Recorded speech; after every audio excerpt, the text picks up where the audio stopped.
Selamat pagi buat kita semua. Kita mengucap syukur kepada Tuhan kita Yesus Kristus karena pagi ini kita bangun dalam keadaan sehat. Dan kalian masih lihat pagi ini masih ada salju. Ini adalah hari ketiga dan hari pertama kedua itu ada snow ya. Kalian bisa lihat di videoku Ulisian Braban. Jadi jangan lupa di subscribe juga ya, di like dan di komen.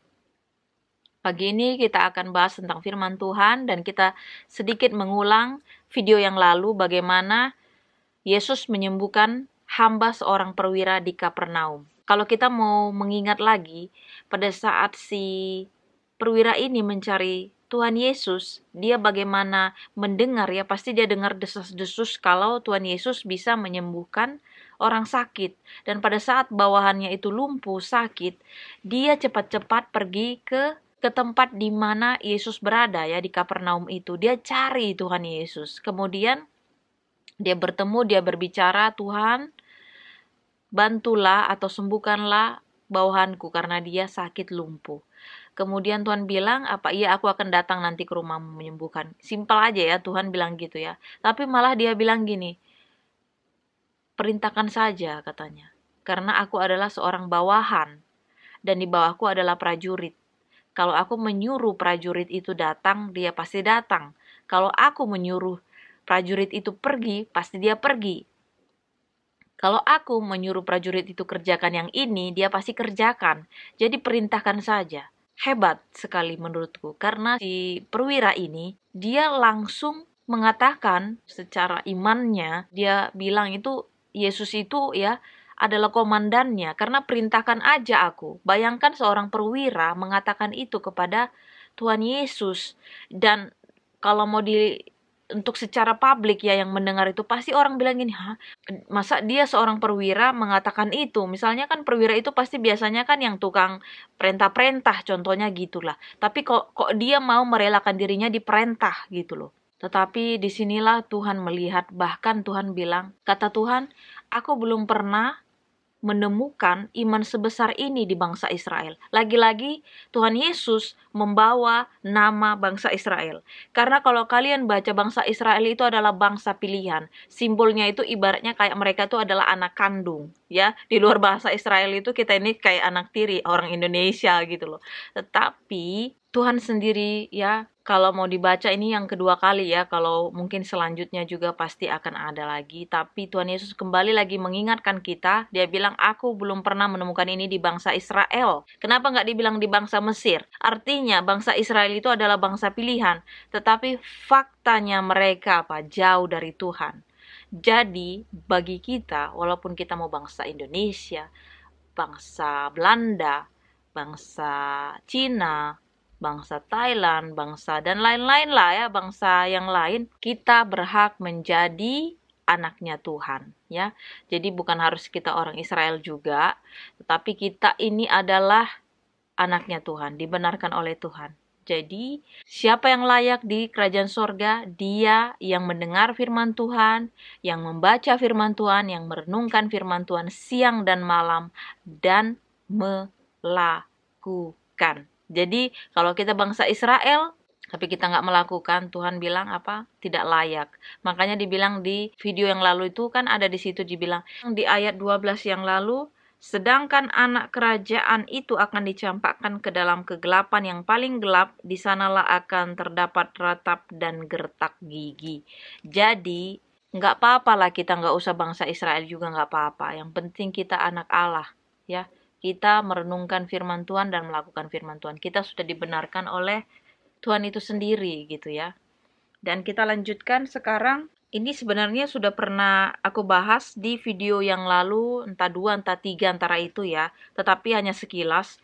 Dan di sini aku baca lagi karena di sini ada 3 di Matius, Markus, dan Lukas. Di situ ini adalah tentang Yesus menyembuhkan ibu mertua daripada si Petrus ya. Aku baca untuk mengulang lagi ya.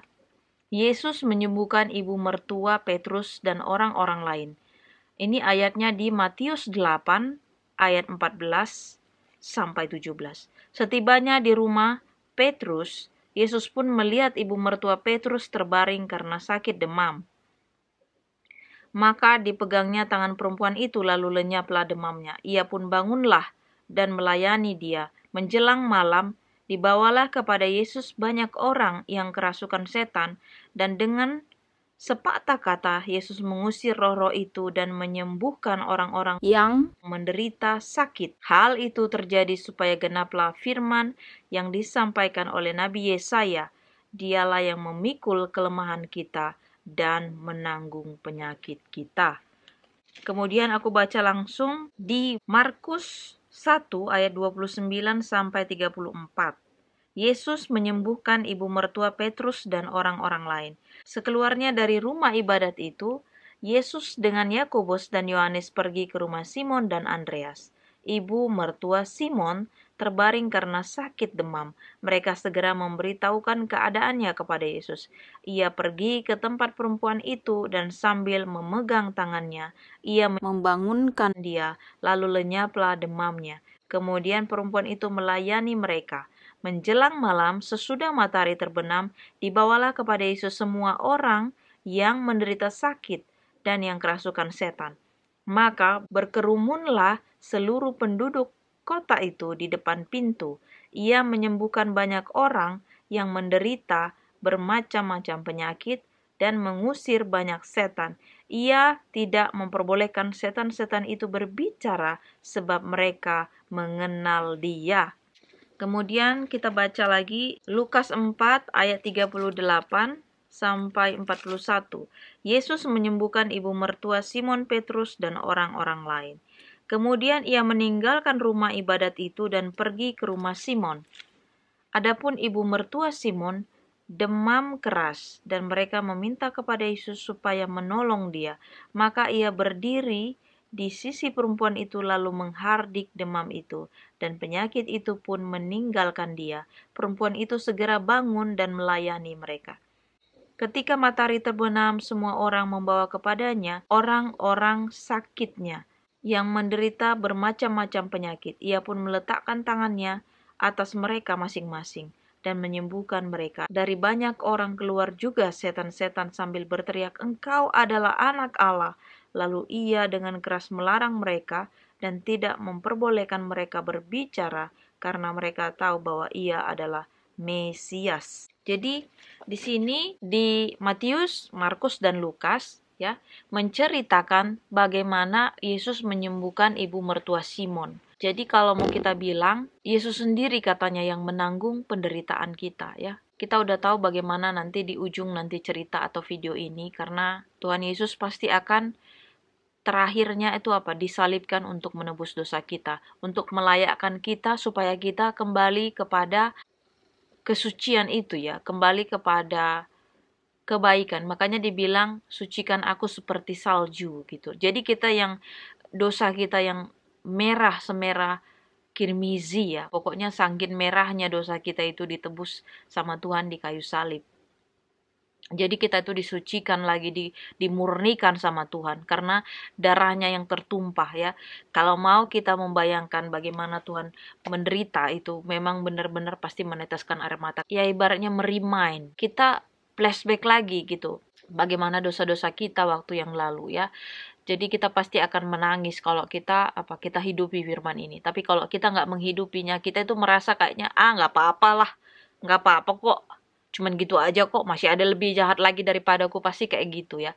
Tetapi di sini Tuhan mau kita kembali. Dan dibilang di sini juga bahwasanya Tuhan itu, hebatnya Tuhan kita itu ya, menghardik demam, bahkan menyembuhkan orang banyak sakit ya, dan mengusir roh-roh jahat itu hanya dengan firman-Nya saja. Dia cuma hanya mengatakan sepatah kata, dia memerintahkan saja ya. Dokter aja pun kalau mau operasi harus siapkan meja operasi dengan lampu-lampu yang terang benderang, terus ada penelitian dan ini dan itu ya, mesti bikin asprak itu bikin janji ya, kontrol ini cek ini ya. Apalagi waktu kalau kalian nonton benar-benar videoku yang menceritakan bagaimana diagnosa kankerku itu 1 tahun perjalanannya rumah sakit. Karena apa? Karena seminggu lagi kontrol ini, 2 hari lagi cek ini, 3 hari lagi cek ini. Jadi seperti apa ya, mau dibilang bukan aku menghina, maaf kalau mungkin ini kata-kataku yang nggak baik atau bagaimana, bukan itu maksudku. Memang begitulah pelajaran mereka. Jadi diagnosanya itu panjang sekali. Begitulah apa? Kita ini manusia yang punya batas, limited. Tapi Tuhan itu infinity, tidak terbatas dia.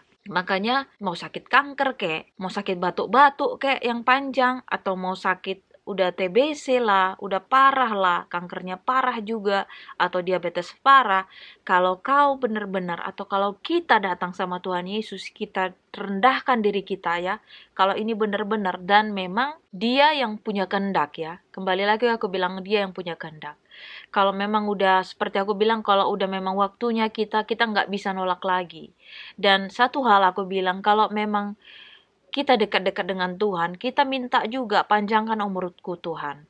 Karena aku mau melakukan ini, aku mau melakukan itu untuk kebaikan Bapa gitu. Beri aku kesempatan. Iya kan? Kita doakan aja, kita minta sama Tuhan seperti itu. Nanti otoritasnya Tuhan seperti apa. Tapi seperti aku bilang, aku masih sehat sekarang, aku masih hidup, berarti masih ada waktu. Aku bilang, oke Bapak, aku masih ada waktu, berarti aku lakukan firman Tuhan yang ini, dan aku lakukan yang ini ya Bapak, gitu. Misalnya aku janjinya waktu itu aku mau belajar bahasa Belanda dengan cepat. Nanti kalau udah bisa aku cari kerja dan ini aku bilang. Nah, berarti aku masih hidup sekarang, oke, berarti aku masih punya waktu gitu. Jadi aku bilang terima kasih Bapak untuk saat-saat sekarang, untuk waktu sekarang aku masih bisa melakukannya. Jadi begitu ya. Dan seperti si ibu mertua Petrus ini, kalau kita tadi bilang, kita ingat tadi, bahwasannya dia setelah dia sembuh dia melakukan, kan dia bilang melayani mereka. Jadi berarti mungkin masaklah dulu, nyiapin buat keperluan Tuhan dan murid-muridnya. Jadi di sini juga si mertuanya itu ya setelah sembuh dia nggak duduk-duduk gitu. Jadi dia bilang kan dia kemudian dia melayani Tuhan dan murid-muridnya. Dan satu hal di situ juga ya, genaplah firman Yesaya karena dialah yang menanggung. Ya, itulah tadi Yesus mati di kayu salib, dialah yang menanggung dosa kita. Kemudian di situ lagi dikatakan ya, ada 3 cerita di situ, tapi ada informasi yang lain di situ. Kemudian pada saat Yesus mengusir roh jahat dan si setan-setan itu kenal, makanya aku bilang di sini, setan dan Tuhan mereka saling kenal. Kita manusia kita nggak bisa kenal ya kalau mengandalkan daging ya. Kita nggak bisa kenal itu Tuhan kah, itu Roh Kudus kah, itu setan kah, itu roh jahat kah, kita nggak bisa kenal kalau mengandalkan daging. Tetapi kalau kita minta Roh Kudus ya, kita minta Tuhan mengirimkan Roh Kudus, Tuhan mengirimkan itu, kita bisa, mata kita dibuka. Jadi kita bisa mengenal bahwasanya itu roh jahat atau itu roh yang berasal daripada Tuhan itu sendiri gitu. Karena kalau mata kita mungkin kita bisa lihat, oh si Anu baik, tapi sebenarnya mungkin ternyata bukan baik. Oh si Anu jahat, tapi sebenarnya bukan jahat. Karena apa? Mata kita ini, yang dua ini, mata physically, kita nggak bisa panjang ke depan gitu loh. Nggak bisa, kita hanya lihatnya tuh sebatas di sini. Makanya kalau ada kita lihat orang yang manis-manis ya, atau bagaimana lah katanya gitu ya, kita tuh ya bukan kita jadi curiga sama teman gitu atau apa, enggak. Jadi tapi kita perlu kita perlu seperti kayak ya, kalau dibilang waspada aja ya, karena apapun bisa terjadi gitu loh. Istri suami aja bisa ini kok ya, atau anak sama orang tua bisa terjadi juga cekcok dan sebagainya. Jadi di hidup ini ya, di dunia ini, kalau aku mau bilang, pribadi lepas pribadi lah. Kecuali kita masih anak kecil yang masih dituntun, nah itu belum kita mengerti. Tetapi kalau kita sudah dewasa seperti ini, segala sesuatu kita pertanggungjawabkan di depan Tuhan. Karena tidak ada yang tersembunyi, kata Tuhan ya. Semuanya kita ini, semuanya telanjang. Tanda kutip ya, itu simbolik. Artinya dosa-dosa kita itu Tuhan tahu. Pikiran kita ini Tuhan tahu. Hati kita ini Dia tahu. Jadi cuma sama Tuhan itu udahlah, berdoa aja, akui semua dosa kita. Makanya dibilang Tuhan pada saat sama wanita yang kedapatan berzina itu, dia bilang apa? Aku pun tidak menghukum engkau. Pergilah, jangan berbuat dosa lagi. Jadi pada saat kita sudah dipulihkan, jangan buat dosa lagi. Karena apa? Karena Tuhan gak suka. Karena Tuhan benci terhadap yang namanya kejahatan. Kalau Dia adalah yang mencintai kejahatan, itu bukan Tuhan, tetapi itu si jahat atau si iblis. Jadi kalau pilihannya gampang, kalau melakukan kejahatan, itu pasti dicintai oleh iblis, tapi kalau melakukan kebenaran, dicintai oleh Tuhan. Gitu aja.